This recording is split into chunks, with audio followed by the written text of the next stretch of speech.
The Lightning Process podcast. Using the tools of the mind-body connection for health and happiness.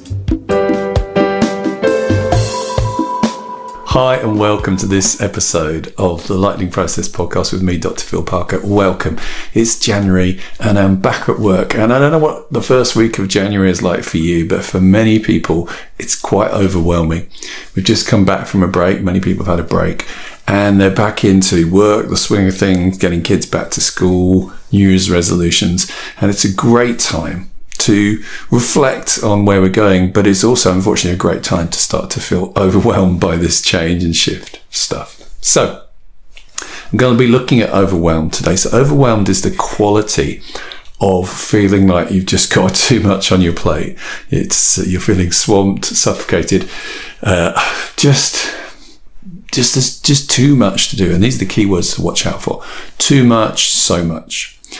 And it doesn't have to just happen in January. It can happen at any point. And it puts us into a threat response, which I talked about on a previous podcast. So go back and find that one. But basically that puts us into stress. So if you find yourself now this week or any point overwhelmed, very common thing and really, really important to find a way to resolve, because being overwhelmed really isn't very good for your neurology or your physiology. With the Lightning Process, we're always interested in how can we help people to use their brain, their mind and their body in the best way to encourage health and a great life. And overwhelmed is one of those simple things that we often find ourselves stuck with.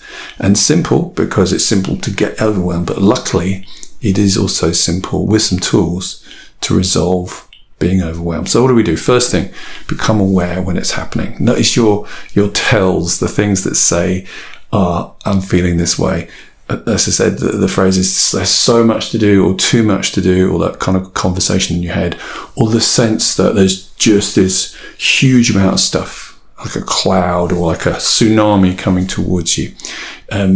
When you get that feeling and you just want to hide under the duvet, or you feel you have to take a deep breath, or it just all feels just too much to deal with for one person, it's a sign that you're overwhelmed. So what do we do?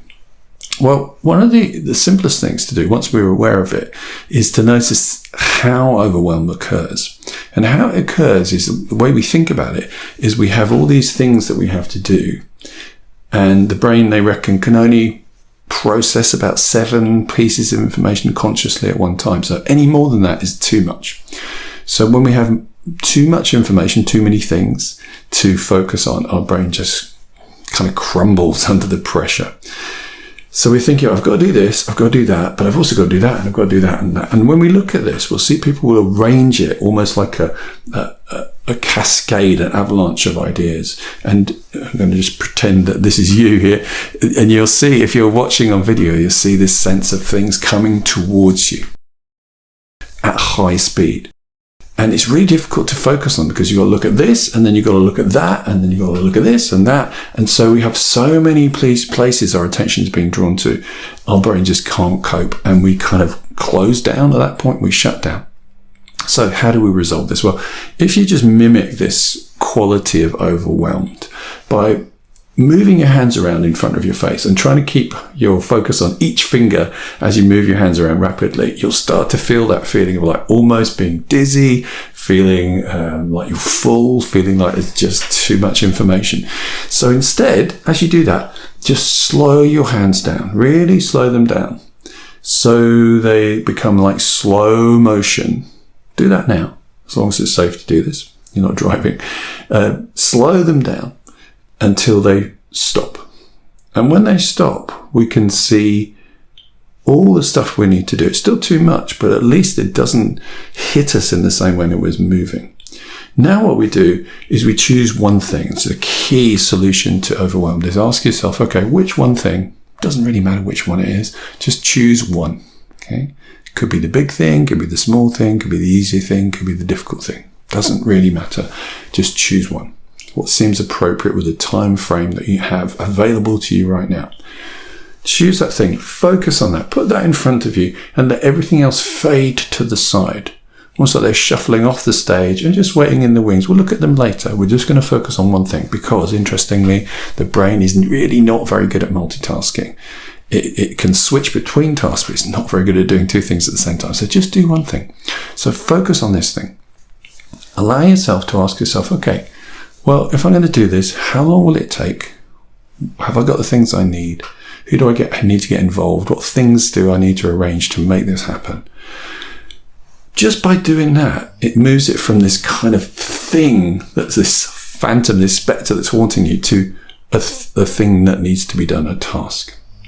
We can then use some skills from the lightning process, which are asking ourselves, okay, so how do I want to approach this? Because there are lots of ways to approach this. We could approach it like, oh, this is such an annoying thing, or this is so overwhelming. Another interesting thing is if it's above your head, if you're seeing it above you, it will often feel more dominating. So shift it down, move it down.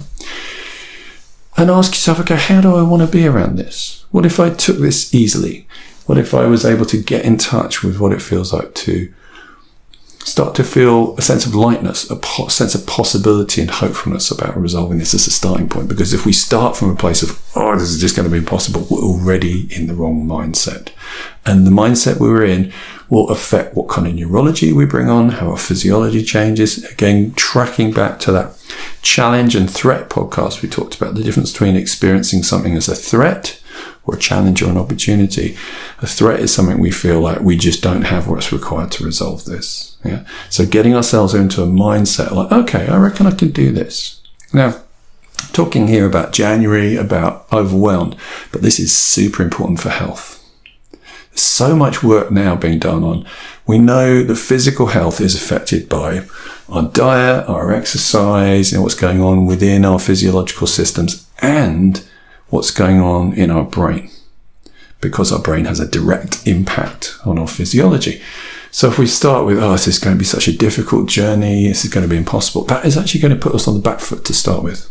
Now, when you've had a long-term illness, it's kind of reasonable that you feel that way from experience, but although it's reasonable, it's really not helpful. So finding a way to kind of look at your health issues and go, okay, right, what can I do to start to move on this, to start to be optimistic, to start to be positive, to start to be hopeful about how I can make change? So, so important, along with everything else you do. It's not just like, just think positively and everything will fix. It's including your mindset within your healthcare plan. So if you're finding that overwhelm is something that's been roosting in your nesting box for the last few weeks, days, months, years, or moments, then this is a chance to just reset, because being overwhelmed about something makes whatever it is much more tricky to resolve. Instead, give yourself a break.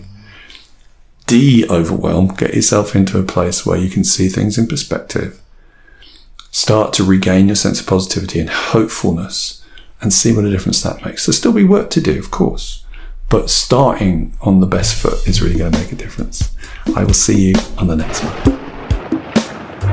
The Lightning Process Podcast.